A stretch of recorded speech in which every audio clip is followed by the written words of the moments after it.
چلتے ہیں اس سیگمنٹ کی جانب جس سے ہوتا ہے ہمارے اس پروگرام کا آغاز، یعنی کلام عشق۔ غیر کی یاد میرے دل سے بھلائے رکھ۔ جی مصعب۔ بسم اللہ الرحمن الرحیم۔ اللہ تبارک و تعالی نے ایمان والوں کی صفات بیان کرتے ہوئے فرمایا کہ وہ لوگ کہ جو ایمان والے دنیا سے پہلے ان سے چلے گئے، وہ بعد والے لوگ آ کر یوں کہتے ہیں یقولون ربنا اغفر لنا ولاخواننا الذین سبقونا بالایمان، اے ہمارے رب ہمارے ان بھائیوں کو کہ جو ہم سے پہلے دنیا سے چلے گئے، ربنا اغفر لنا ان کی بخشی فرما دے، ولاخواننا الذین سبقونا بالایمان، وہ اخوان مسلم جو ہمارے بھائی دنیا سے چلے گئے، یا اللہ ان کی بخشی فرما دے۔ اور پھر اگلی دعا یہ کرتے ہیں کہ ہمارے دلوں سے غلا للذین آمنوا، ہمارے دلوں سے اپنے مسلمان بھائیوں کے لیے کجی اور ٹیڑھے پن کو دور کر دے۔ غل کہتے ہیں یہ دل کی چھپی ہوئی دشمنی کو یا کسی کے لیے دل میں برائی آ جانے کو۔ تو فرمایا کہ اللہ تبارک و تعالیٰ کی بارگاہ میں یہ دونوں دعائیں کرنی چاہیے ایمان والوں کو کہ ہمارے دل میں کسی کے لیے غل یعنی پردہ وغیرہ نہ رہے کسی کے لیے، اور دوسرے جو ہمارے بھائی مسلمان دنیا سے چلے گئے ہم ان کے لیے دعائے بخشش و مغفرت کریں کہ اللہ تعالیٰ ان کی بخشش و مغفرت فرمائے۔ ایصال ثواب اس سارے عمل کو کہا جاتا ہے، یعنی دعائے بخشش کرنا، چاہے وہ کچھ پڑھ کے کریں، چاہے کچھ کھانا وغیرہ کھلا کے کریں، یا ایسی کلمہ طیبہ دعا وغیرہ پڑھ کر ایصال ثواب کریں۔ تو اس عمل کو ایصال ثواب یوں کہا جاتا ہے کہ ایصال کہا جاتا ہے بھیجنے کو یا مل جانے کو، اور ثواب کہا جاتا ہے اس نیکی کے عمل کو جو ہم نیکی کرتے ہیں جس کا بدلہ اللہ میں عطا فرمائے تو اسے ثواب کہا جاتا ہے۔ اب ہم نے کلمہ طیبہ پڑھا، قرآن پاک کی تلاوت کی، یا کوئی بھی کس کو کھانا وغیرہ کھلایا، اس نیکی پر اللہ نے جو ہمیں بدلہ دیا وہ ثواب ہو گیا، اور اس ثواب کو ہم جب آگے کسی کا نام لے کر ایصال کریں گے، بھیجیں گے، تو اس سارے عمل کو پروسیس کو ایصال ثواب کہا جاتا ہے۔ ایصال ثواب پہ جتنے بھی کلمہ گو ہیں مسلمان ہیں، کس کا کوئی اختلاف نہیں ہے، تمام کہتے ہیں بھائی ایصال ثواب جو ہے کہیں نہ کہ اس کی حیثیت جو ہے شرعی طور پر موجود ہے۔ لیکن یہاں پہ بات صرف اتنی سی آتی ہے جو ایک بات ذہن کے اندر آتی ہے اور اعتراض اور جواب کی صورت سوال جواب کی بنتی ہے، وہ یہ ہے کہ کیا زندہ کے عمل سے مردے کو فائدہ ہوتا ہے یا نہیں ہوتا؟ ٹھیک ہے ہم نارمل دعا کریں اللہ سب کی بخشی فرما، ٹھیک ہے بالکل صحیح بات ہے، اور نماز میں ویسے بھی ہم دعا کرتے ہیں۔ حضرت ابراہیم علیہ السلام کی دعا ربنا اغفر لی ولوالدی وللمؤمنین یوم یقوم الحساب، یا اللہ میری بخشش کر دے، میرے والدین کی بخشش کر دے، وللمؤمنین تمام اہل ایمان کی بخشش کر دے، تو تمام ایمان والوں کی بخشش کی دعا تو کی جا رہی ہے۔ تو کیا بات یہ ہے کہ کیا زندہ کے عمل سے مردے کو کوئی فائدہ ہوتا ہے یا نہیں ہوتا؟ یہ وہ بحث ہے کہ جس پہ پھر اختلافات پیدا ہوئے، اور اس کا حاصل اصول اور نتیجہ یہ ہے کہ یقیناً زندہ کے عمل سے مردے کو فائدہ ہوتا ہے۔ اس کی آسان سی مثال یہ ہے کہ اگر ایک بندہ اپنے بچے کو قرآن کا حافظ بنا دے، اب اس کا انتقال ہو گیا، اس کا بیٹا تو زندہ ہے، اب کیا قرآن پڑھے گا اس کو فائدہ ہوگا یا نہیں ہوگا؟ اسی طریقے سے ایک بندے نے مسجد کی تعمیر کرا دی، وہ قبر میں چلا گیا، اب مسجد میں جتنے لوگ نماز پڑھ رہے ہیں ان کے نماز پڑھنے کا ثواب اللہ اس کو عطا فرمائے گا نہیں۔ اس طریقے سے کنواں وغیرہ کھدوا دیا، کوئی بھی نیکی کا کام کر لیا، جو ثواب جاریہ کی صورت ہو، بندہ قبر میں چلے جائے گا، مگر زندوں کے اس عمل کی وجہ سے اللہ تعالیٰ اس کو اجر و ثواب عطا فرمائے گا۔ تو یہ سوال ہی بیکار ہو جاتا ہے کہ زندہ کے عمل سے مردے کو فائدہ ہوتا ہے یا نہیں۔ اگر زندہ کے عمل سے مردے کو فائدہ نہیں ہوتا، جنازہ کیوں پڑھا جا رہا ہے؟ نماز جنازہ کیوں پڑھا جائے؟ نماز جنازہ میں تکبیرات اور اس کے بعد جو نیت ہے اور طریقہ کار یہ ہے کہ 4 تکبیر نماز جنازہ فرض کفایہ ثنا اللہ تعالیٰ کے لیے، درود نبی مکرم علیہ الصلوۃ والسلام کے لیے، پھر زندہ یہ دعا کرنے کہ دعا اس حاضر میت کے لیے۔ اگر زندہ کے عمل سے فائدہ نہیں ہے تو یہ دعا اس میت کے لیے کیوں کی جا رہی ہے؟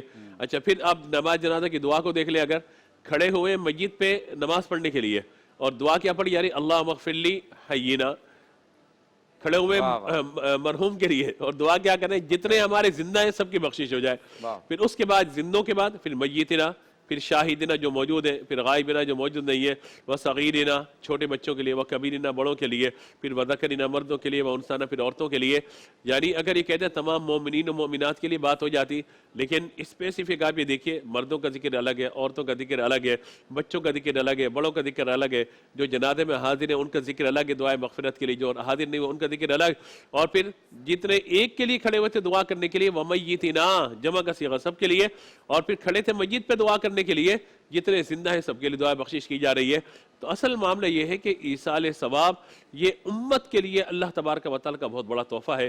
میرے آقا صلی اللہ تعالیٰ علیہ وآلہ وسلم کی بارگاہ میں صحابہ نے یوں ہی سوال کیا تھا کہ یا رسول اللہ ہمارا کوئی انتقال کر جائے تو ہم کیا کریں؟ تو حضور نے فرمایا کہ میری امت امت مرحومہ ہے۔ یا رسول اللہ کیا معنی ہے؟ فرمایا رحم کی ہوئی امت ہے، کہ جائیں گے قبروں میں اپنے گناہوں کے ساتھ، ان کے پیچھے رہنے والے ان کے لیے ایصال ثواب اور دعا کریں گے، اللہ تعالیٰ قبر میں ان کے گناہوں کو معاف فرما دے گا۔ واہ واہ، تو یہ عالم برزخ یعنی انتقال سے لے کر قبر میں کھڑے ہونے تک کا جو درمیانی وقفہ ہے عالم برزخ، یہ امت مسلمہ کے لیے رحمت کا معاملہ ہے، کیونکہ جو اہل ایمان قبروں میں جاتے ہیں اگر کوئی گناہ ان کے ہو بھی گئے، بعد میں ان کے لیے ایصال ثواب کا اہتمام کیا جاتا ہے، تو اللہ تبارک و تعالی عالم برزخ میں ان کے گناہوں کو معاف فرما دیتا ہے۔ پھر جب وہ قیامت میں رب کے حضور حاضر ہوں گے، سارے گناہ ان کے معاف ہو چکے ہوں گے، تو سیدھا راستہ پھر ہوگا ان کا جنت میں جانے کا کہ تم جنت میں چلے جاؤ۔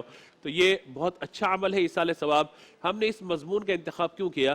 ظاہر ہے کہ ماہ رمضان اب اختتام پذیر ہے، ہمارے وہ پیارے جو سال گزشتہ اس رمضان میں ہمارے ساتھ پچھلے سال تھے، اس سال ہمارے پاس نہیں ہے۔ اللہ اب رمضان کا آخری جمعہ بھی سمجھے کہ تقریباً امید ہے انشاءاللہ مل جائے گا ہمیں، پھر عید کا دن بھی آئے گا، تو ہم نے اپنے مرحومین کو یاد رکھنا ہے۔ اور پھر دو طریقے اس کے ہوتے ہیں، ایک تو ہے کہ گھر سے لے کر خواتین ایصال ثواب کریں، مرد حضرات جن کے لیے ممکن ہو وہ اپنے والدین کی قبروں پر یا اپنے پیاروں کی قبروں پر حاضر ہوتے رہیں، کیونکہ اگر آپ حاضر ہوتے رہیں گے، دعائیں بخشش کرتے رہیں گے، تو جو قبر میں مرحوم موجود ہے نا، وہ آنے والوں کے قدموں کی آہٹ کو بھی جانتا ہے، جو آتا ہے اس کو پہچانتا بھی ہے، ایون اگر یہ سلام کرتے ہیں ان کے سلام کا جواب بھی دیتا ہے۔ لیکن اگر فار ایگزامپل اگر ہم یہ دیکھیں کہ ایک شخص نے کہا السلام علیکم یا اہل القبور، اب قبر سے سب کا جواب آنے لگے وعلیکم السلام بھائی عبدالغفور، تو پھر بتائیے کہ انجام کیا ہوگا؟ وہ مطلب اس کے پاس ان کے لوگ بھاگ جائیں گے۔ تو یہ اللہ کی رحمت ہے کہ وہ جواب لوگوں تک نہیں پہنچتا، لیکن جب دعا کی جا رہی ہوتی ہے وہ سنتا بھی ہے، خوش بھی ہوتا ہے۔ اور یاد رکھیے کہ زندگی میں ہم کس کو تحفہ دے دیتے ہیں، عید کے موقع پہ، دیگر مواقع پہ تحفہ دے، وہ خوش ہوتا ہے۔ ایمان والوں کے لیے قبروں میں جانے کے بعد سب سے بڑا تحفہ دعائے بخشش ہے، واہ واہ، اس سے بڑا کوئی تحفہ نہیں ہے۔ اور کہا گیا کہ جب بندہ ایمان والوں کے لیے دعا کرتا ہے تو جبریل امین ایک نورانی برتن میں، نورانی طباق میں اس کو سجاتے ہیں، اور سجانے کے بعد لے کر جاتے ہیں کہ تیرے گھر والوں نے تیرے لیے تحفہ بھیجا ہے۔ کیا بات، کہتے ہیں کہ باقی مرحومین میں وہ خوش ہو جاتا ہے۔ لیکن ایک تو یہ بات ہے نا کہ ہم دوسروں کے لیے ایصال ثواب کریں، دعا کریں، پھر یہ ہے کہ خاص صرف اپنے والد کے لیے، اپنی والدہ کے لیے نام لے، اچھی بات ہے، لیکن ساتھ میں تمام اہل ایمان کے لیے دعائے بخشش و مغفرت کرنی چاہیے۔ اور اس کا بہترین طریقہ اللہ نے ہمیں بتایا کہ جب ہم نماز پڑھتے ہیں تو نماز میں یہ آیت پڑھتے ہیں آخر میں دعا کے طور پر۔ حضرت ابراہیم علیہ السلام نے جو دعا کی تھی، ربنا اغفر لی ولوالدی وللمؤمنین یوم یقوم الحساب، آخری بات۔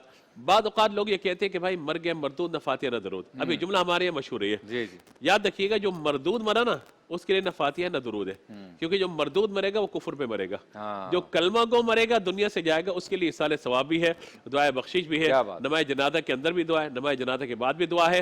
جب بھی ہاتھ اٹھائیں ایمان والوں کے لیے دعائے استغفار اور بخشش طلب کریں، اللہ تبارک و تعالیٰ ان کی بھی بخشش فرمائے گا، اور جب ہم اپنی قبروں میں جائیں گے یقیناً اللہ تعالیٰ ان دعاؤں کی برکت سے ہمارے گناہوں کو بھی معاف فرمائے گا۔ بہت شکریہ، آپ سے ملاقات ہوتی ہے مختصر سے وقفے۔